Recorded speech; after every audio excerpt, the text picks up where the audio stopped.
So Freddie Kitchens did something this weekend that's caused quite a bit of controversy. He apparently went to a movie with a shirt on that said, quote, Pittsburgh started it.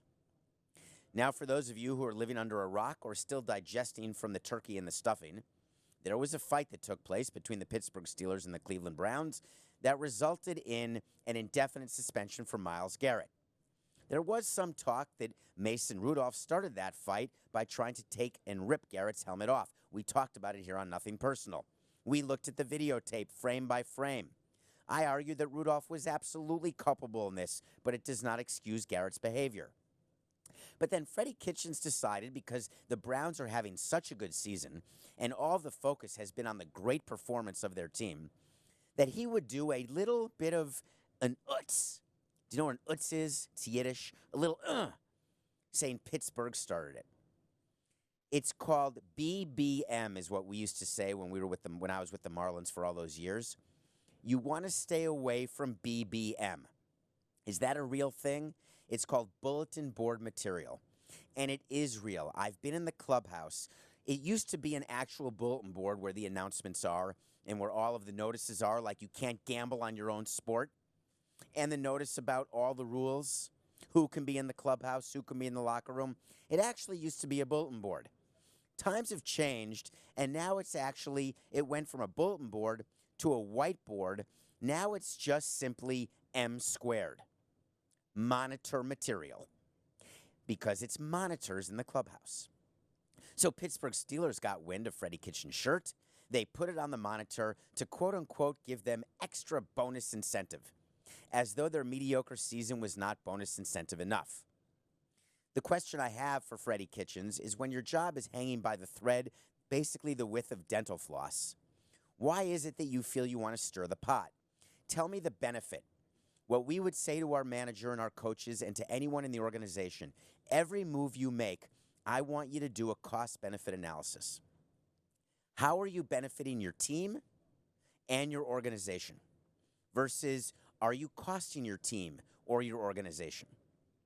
Well, if you're a manager or a coach, do you remember the old days? There was a coach, maybe you've never heard of him, Tom Landry, the Dallas Cowboys, Dan Reeves, the Denver Broncos, and the New York Giants.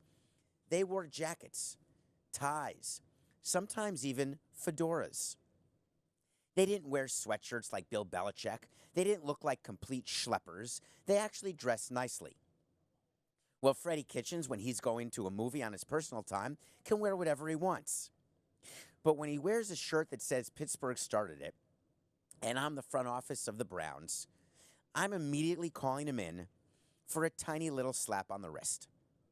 And the reason I'm going to do it is that the last thing the Browns need. Think about this. When you have Baker Mayfield, you have OBJ, you have Landry, you've got personalities. Freddie Kitchens' job is to get those personalities all pulling in the same direction. His job is to win football games every Sunday, an occasional Thursday, maybe even a Monday.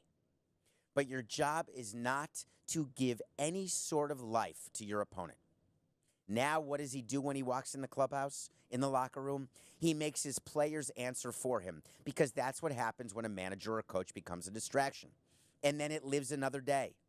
Baker Mayfield's wife chimed in and got into it with an actual beat reporter for the Cleveland Browns over this shirt. Baker Mayfield was asked about it after the game. Forget the fact that he threw for one touchdown, one interception in a loss that really could, for me, the end, right? That's probably it. Season over. Except the question is to Baker Mayfield, one of them, tell me, what'd you think of Freddie's shirt? Freddie was asked about it. His answer, my shirt didn't give up a 40-yard play, touchdown throw. Baker Mayfield said that shirt had nothing to do with it. I thought it was funny. Nothing wrong with it. I am the king of doing things in the media where my players had to answer for it. It's part of what happens when you're in front of the media every day. Some of mine were intentional, some were not intentional. When I said things about Ichiro when he was with the Seattle Mariners and his contract, that's intentional. When I say things that are taken completely out of context, that's not intentional, like with Daniel Hudson and paternity leave. So what's the general rule that we give to our coaches? Don't do anything without at least a 30-second pause, and even a call to your GM. If I'm ever going to wear a shirt with an opposing team's logo describing what was the most controversial play in the NFL this season, I'm going to take a breath.